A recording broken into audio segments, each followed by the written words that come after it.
Have you noticed that everywhere you look, people are talking about ChatGPT, AI agents, MCP, and agent-to-agent communication? If you're wondering, what are these things? Why do we suddenly need AI agents? What problem does MCP actually solve? Then this video is for you. By the end of this video, you'll understand what an LLM like ChatGPT can do, why that isn't enough, how AI agents evolved, how you can even build your own AI agent, why MCP is becoming the USB-C type port of AI, and finally, how multiple AI agents can work together. The best part, you don't need any coding knowledge. Let's begin with a simple problem.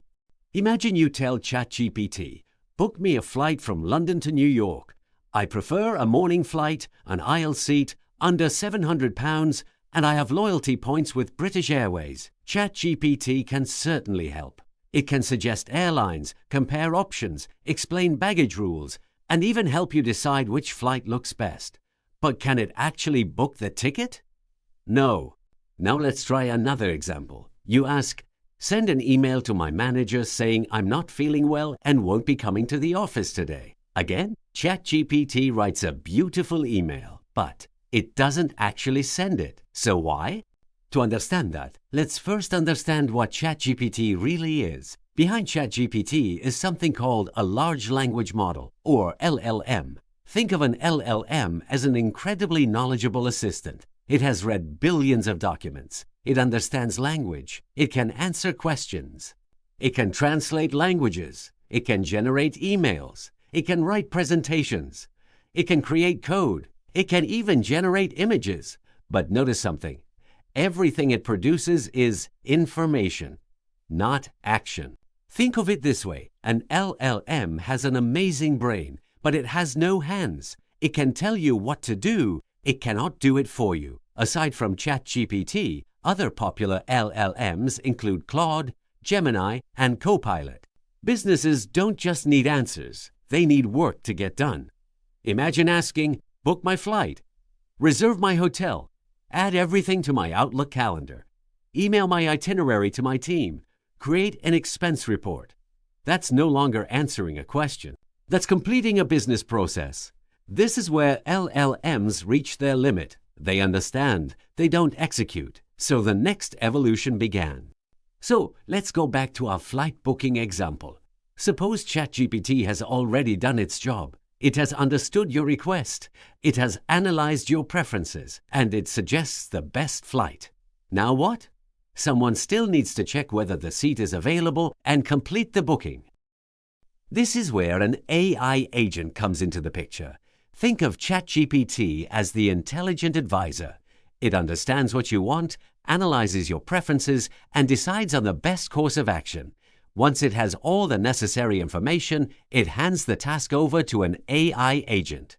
The AI agent then gets to work. It starts interacting with external travel platforms such as Skyscanner, Goibibo, Expedia, or your preferred airline's booking system. It searches for available flights, checks seat availability. Once everything is confirmed, the AI agent completes the booking. Can I build my own AI agent? The answer is absolutely. Today, many organizations are building their own AI agents to automate business processes. Even platforms like ChatGPT and Claude offer agent capabilities in their paid plans, allowing AI to perform tasks rather than simply answer questions. But we can build a local agent using Python and Fast API, then expose it to the internet through a Cloudflare tunnel by mapping it to a secure subdomain. This allows ChatGPT to communicate with the locally hosted agent. If you want ChatGPT to send data or requests to your AI agent, you'll need to expose your agent through a publicly accessible endpoint, such as a Cloudflare tunnel. However, if your AI agent is initiating the communication, it can securely call the ChatGPT API or the Claude API directly using authenticated HTTPS API requests without requiring a Cloudflare tunnel. Let's walk through the workflow step by step. A user submits a request to the agent, such as, book a morning flight from London to New York on the 15th of August for under $700. The agent forwards the user's travel preferences to ChatGPT. The agent parses the response and invokes the appropriate airline or travel booking system APIs to check availability and book the selected flight. The booking confirmation and relevant itinerary details are then returned to the user through the agent. Consider the example of GitHub Copilot's AI Code Assist. In agent mode, GitHub Copilot acts as an intelligent orchestrator. It connects to one or more large language models, gathers the necessary context from the existing codebase, and uses that information to generate or modify code.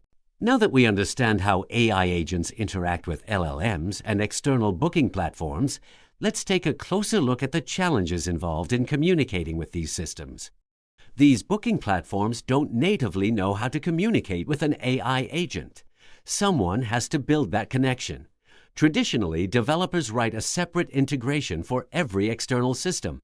For example, one integration is built for Skyscanner, another for Goibibo, and another for Expedia. Each platform has its own way of working. It provides different APIs, uses its own authentication process, expects requests in a different format, and returns responses in its own structure. This means the AI agent needs a different connector for every booking platform it wants to use. As a result, every new system requires its own custom connector. If tomorrow you want to support Booking.com, Amadeus, or another airline, you have to build yet another integration. This approach works, but it quickly becomes expensive, difficult to maintain, and hard to scale. Every business application speaks a different language. One airline exposes one API, another uses a different API. One CRM expects different data, another database uses different commands. Imagine traveling across Europe carrying 10 different charging cables. One for your phone, one for your laptop, one for your headphones, one for your smartwatch. Life becomes complicated. Software integration was exactly like that. Every AI agent needed custom integrations for every application. Companies spent enormous time building and maintaining connectors. There had to be a better way. That better way is called the Model Context Protocol, or MCP. Think of MCP as the USB-C type of AI. One cable, many devices. MCP aims to do exactly the same thing for AI. Instead of every AI agent learning hundreds of different APIs, applications expose a standard MCP interface.